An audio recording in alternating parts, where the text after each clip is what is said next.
ಕೊಂಡಿರ್ತಕ್ಕಂಥ ಕೇವಲ ಎರಡು ಪಕ್ಷ, ಜೊತೆಗೆ ಜೆಡಿಎಸ್ ಪಕ್ಷ ನಿರಂತರವಾಗಿ ಸುಮಾರು ವರ್ಷಗಳಿಂದ ಪರ್ಯಾಯ ವ್ಯವಸ್ಥೆ ಇಲ್ಲದೆ ಇರೋ ರೀತಿಯಲ್ಲಿ ಅವರ ಆಡಳಿತದ ವ್ಯವಸ್ಥೆ ಹಿಂದಿನ ಸರ್ಕಾರ, ಇವಾಗಿನ ಸರ್ಕಾರ, ಅದು ಬಿಜೆಪಿಯ ಸರ್ಕಾರ ಇರ್ಬೋದು, ಕೋಯಲಿಷನ್ ವಿತ್ ಜೆಡಿಎಸ್ ಅಥವಾ ಕಾಂಗ್ರೆಸ್ ಪಕ್ಷ ರಾಷ್ಟ್ರ ಮಟ್ಟದಲ್ಲಿ ಎಲ್ಲೋ ಒಂದ್ ಕಡೆ ಒಂದಲ್ಲ ಒಂದು ರೀತಿಯಲ್ಲಿ ಹಗರಣಗಳ ಸರಮಾಲೆಯಲ್ಲಿ ಜೊತೆಯಲ್ಲಿ ಇಟ್ಕೊಂಡಿದ್ದಾವೆ.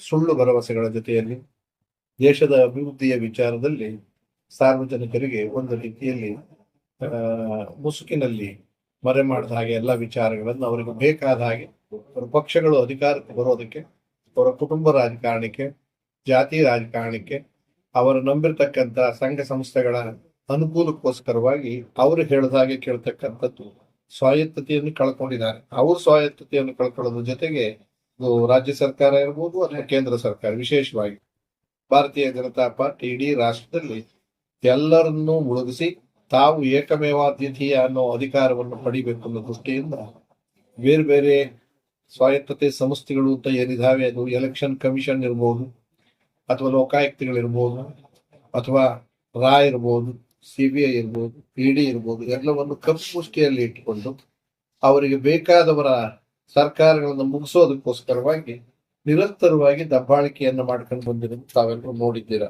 ಸಣ್ಣ ಉದಾಹರಣೆ ಕೊಡಬೇಕು ಅಂದ್ರೆ ಕೇಜ್ರಿವಾಲ್, ನಮ್ಮ ಪಕ್ಕದ ಕೇಜ್ರಿವಾಲ್ ಅವರ ಅಧಿಕಾರ 10 ವರ್ಷ ಮಾಡಿದ ಮೇಲೂ ಹಗರಣದಲ್ಲಿ ಕ್ಲೀನ್ ಚಿಟ್ ಮೊನ್ನೆ ಕೋರ್ಟ್ನವ್ರು ಕೊಟ್ಟಿದ್ದಾರೆ.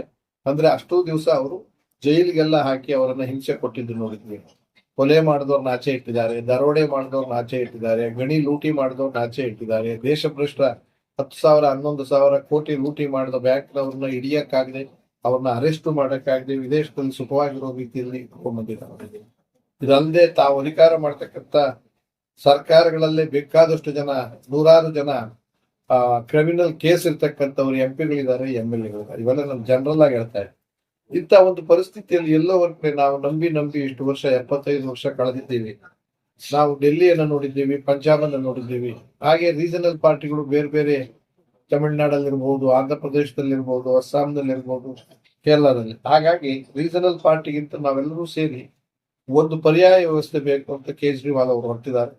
ಆ ನಿಟ್ಟಿನಲ್ಲಿ ಕರ್ನಾಟಕ ರಾಜ್ಯದಲ್ಲಿ ಇವತ್ತಿನ ದಿವಸ ಬೇಸರ ಬಂದಿರತಕ್ಕಂಥ ಯಾವುದೇ ಮತದಾರರಿಗೆ ನಮ್ಮ ಹಕ್ಕನ್ನು ನಾವು ಚಲಾಯಿಸೋದಕ್ಕೆ ಒಂದು ರೀತಿಯ ಯಾರು ನಿಂತಿರೋ ಮೂವರಲ್ಲಿ ಯಾರು ಯೋಗ್ಯರಿಲ್ವಲ್ಲ ಅಂತ ಅಂದಾಗ ನೋಟೋ ಆಗ್ತಕ್ಕಂಥ ಪರಿಸ್ಥಿತಿ ನಿರ್ಮಾಣವಾಗಿದೆ.